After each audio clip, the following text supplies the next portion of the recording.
देश के अंदर संवैधानिक मॉडल चाहिए, देश संविधान चलेगा, ना कि गुजरात के जैसे ऐसे लेवल पर जहां पर दलितों पर अत्याचार चल रहे हो, जहां पर दीवारें चिंदी जाती हो, जहां पर घोड़ी पे चढ़ने पिटाई करती हो। ऐसे मॉडल हमें नहीं चाहिए, ऐसे मॉडल पे हम लोग दुखते हैं। आप संगठन को, आरएसएस को, संघ को, जिसको आप जिंदा कर रहे हो, उसी संघ के राज्य में जिसका गुजरात मॉडल का जो बढ़ावा देने का काम कर रहे हैं, उसी के अंदर आप देखिए आपकी जाति के लोग कैसे पीटा जा रहा है। आप देखिए आपके लोगों को जो है मतलब प्रिंसिपल होने के बावजूद भी आप लोगों को पीटा जा रहा है। आप लोग देखिए कितना आप लोगों के लिए अलग मटका रखा जा रहा है। वो वैसी कांग्रेस में, बीजेपी में, आम आदमी पार्टी में उनकी दुकान में काम करने वाले एम्प्लॉय है। वो लोग समाज के नुमाइंदे नहीं है।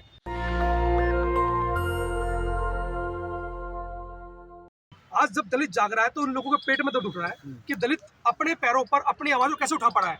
कि जो दलित रोडों पर पिटता था, आज वो सुप्रीम कोर्ट तक अपनी मामले को सुप्रीम कोर्ट के सामने रख पा रहा है, जबकि हाई कोर्ट से लेकर डिस्ट्रिक्ट कोर्ट तक इस मामले पर, कन्हैयालाल वाले मामले पर एक तरफा मतलब बिना पढ़े बिना देखे ही एक तरफा जो है मामला कर दिया गया। और मैं समझता हूँ कहीं ना कहीं इसके पीछे जो स्टेट है वो स्टेट है गुजरात। और गुजरात जहाँ से नरेंद्र मोदी, अमित शाह जैसे लोग इस देश के जो प्रधानमंत्री, गृह मंत्री बनते हैं, वो लोग आते हैं।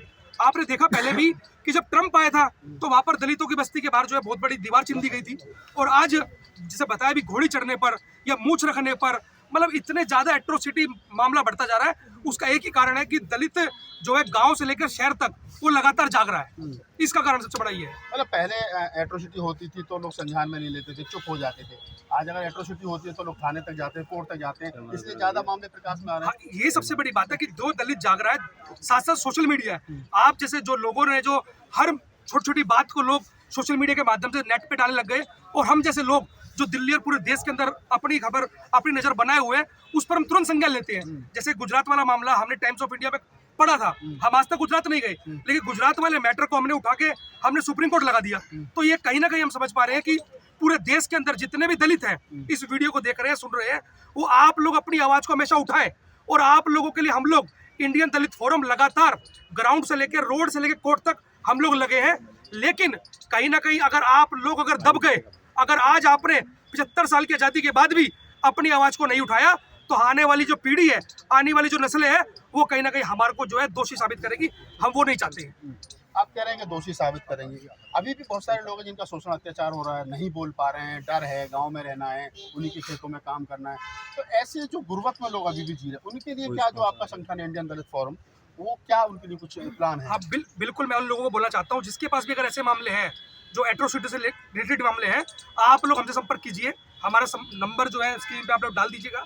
हम लोग भी दीजिए अपना नंबर। मेरा नंबर 8800990041। लाखन सिंह मेरा नाम है। आप लोग पूरे देश और विदेश से भी आप लोग हमें फोन कर सकते हैं। हम लोग आपकी आवाज को रोड से लेकर सुप्रीम कोर्ट तक उठाने के लिए तैयार है और फ्री ऑफ कॉस्ट तैयार है। यही मामला हमने free of cost supreme court में लगाया। आज देखिए दलित जो है बड़े पैमाने पर पिटाई की तरफ बढ़ता जा रहा है। एक तरफ नरेंद्र मोदी पैर धो रहे हैं, एक तरफ जो है बड़े बड़े मतलब जितने भी सेलिब्रिटी हैं, जितने भी रामलीला देश के अंदर हुई, आज वो कम से कम जो है दलितों के जो गुरु भगवान वाल्मीकि जी का जो है वो अर्चना करके शुरुआत कर रहे हैं। और लेकिन उन्हीं के जाति के लोगों को, एससी के लोगों को वो लोग पीटने काम कर रहे हैं। तो ये दोहरी मानसिकता जो है ये अब जाकर एससी के लोग समझने लग गए हैं। और मुझे लगता है कि आने वाले समय के अंदर बड़े पैमाने पर जागरूकता अभियान जो हम लोगों ने छेड़ा हुआ है, गली गली, मोहल्ले मोहल्ले, मैं समझता हूँ उसका बहुत बड़ा फर्क देश के अंदर पड़ेगा। आप जैसे गुजरात की आप बार बार जिक्र कर रहे हो, कन्हैयालाल जी वाले मामले में गुजरात, क्योंकि वहाँ से वो मामला है। गुजरात के लिए जो तमाम बीजेपी, आरएसएस, उनके जो मदर जो संगठन है, वो कहते हैं कि भाई गुजरात मॉडल पूरे मुल्क भर में लागू होना चाहिए, इतना अच्छा है गुजरात मॉडल। और गुजरात से ही सही इस प्रकार की घटनाएं आती हैं। तो अगर पूरे देश में गुजरात मॉडल लागू कर दिया जाए तो क्या फिर दलितों की स्थिति होगी? अरे मैं थूकता हूँ गुजरात मॉडल पे भाई। ऐसे गुजरात मॉडल पे हम लोग थूकते हैं जो इस तरीके का हमारे को, जहाँ पर अत्याचार हो रहे हैं, हमारा शोषण हो रहा है, और पूरे देश के अंदर वो मॉडल लागू होगा। ऐसे मॉडल का ना तो लागू होने देंगे और पूरे लेवल पर बहिष्कार कर। हमें गुजरात मॉडल नहीं चाहिए, हमें देश के अंदर संवैधानिक मॉडल चाहिए। देश संविधान चलेगा, ना कि गुजरात के जैसे ऐसे लेवल पर जहाँ पर दलितों पर अत्याचार चल रहे हो, जहाँ पर दीवारें चिंदी जाती हो, जहाँ पर घोड़ी पे चढ़ने पिटाई करती हो। ऐसे मॉडल हमें नहीं चाहिए, ऐसे मॉडल पे हम लोग दुखते हैं। क्या कहना चाहोगे अपने समाज को, दलित समाज को, क्योंकि उन्हीं के संगठनों में जा रहा है, आरएसएस में, बजरंग दल में, विश्व हिंदू परिषद में, सबसे ज्यादा तो दलित समाज के लोग ही जा रहे हैं, और वही संगठन जो है उनका कहीं ना कहीं शोषण भी कर रहे हैं। आज चाहे आरएसएस हो, चाहे बजरंग दल हो, या तमाम जितने भी संगठन है मनुवादी के, वो तमाम संगठन जो है दलितों के कंधे पर जिंदा है।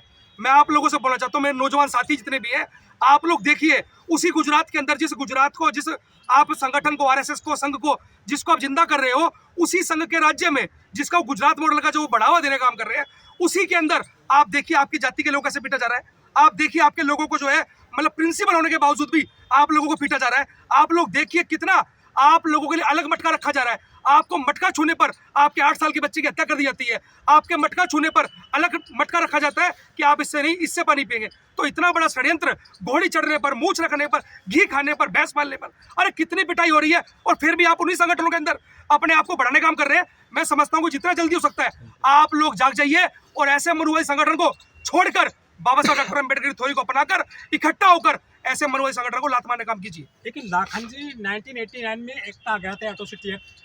क्या लोगों में डर नहीं है इस एक्ट का?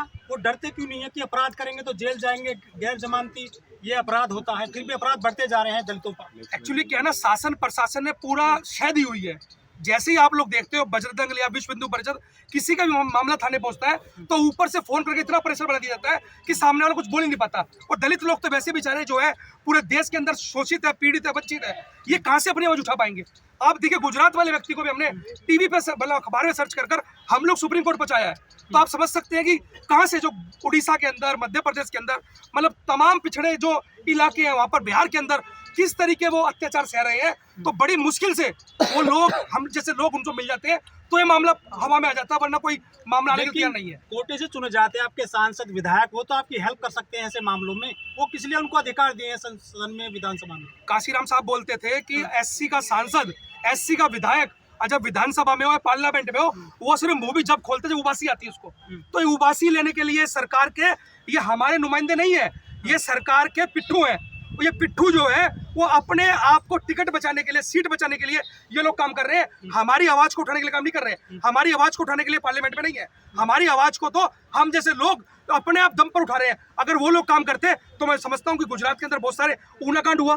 ऊना कांड के बाद आपने देखा होगा जिग्नेश मेवानी से लेकर किसी नेता ने भी इस मामले में तूल नहीं पकड़ा है। वो जैसी की जैसी उन्हें सीट मिलती है वो वैसी कांग्रेस में, बीजेपी में, आम आदमी पार्टी में उनकी दुकान में काम करने वाले एम्प्लॉय है। वो लोग समाज के नुमाइंदे नहीं है। लेकिन अब तो कह रहे हैं कि राम राज्य है, हिंदू राष्ट्र है, तो दलितों की ऐसी स्थिति हो गई है। अरे भैया हमें नहीं चाहिए राम राज्य। इस देश, ये देश संविधान से चलता है और हमें संविधान से ही ये देश चलेगा और संविधान ही इस देश का सर्वोच्च जो ग्रंथ है वो संविधान है और हम लोग संविधान को मानने वाले लोग हैं। हमें कोई राम राज्य गठन की बात होने लगी है देश में। अरे कोई गठन होने वाला नहीं है। ये प्रोपेगेंडा मीडिया के माध्यम से फैलाया जा रहा है। मैं आपको चैलेंज करके बोल रहा हूँ कि आप लोग बड़े पैमाने पर, आज दलित जाग रहा है, आप देखिए संविधान के माध्यम से, संविधान को छेड़छाड़ होते ही दलित बड़े पैमाने पर सड़कों पर पाएगा। 2 अप्रैल का आंदोलन एक नमूना आप लोग देख चुके हैं। हमारे लोग मरने मारने से पीछे नहीं है। 13 लोग शहीद हो चुके हैं और आने वाले समय के अंदर ऐसा कुछ हुआ तो बड़े पैमाने पर रोड पर उतरने के तैयार हैं हम लोग। बाबा साहब के नाम पर, बहुजनों के नाम पर बहुत सारे संगठन है, लाखों, भीम आर्मी, फलाने ठिकाने आर्मी, ये किस लिए बनाए गए जो आप काम कर रहे हैं? बाबा साहब डॉक्टर अम्बेडकर गुजरात में मकान नहीं मिला। आज भी 75 साल की आजादी के बाद भी हमारे लोगों को किराए पे मकान नहीं मिल रहा है। 150 किलोमीटर से उस व्यक्ति को मकान नहीं मिला।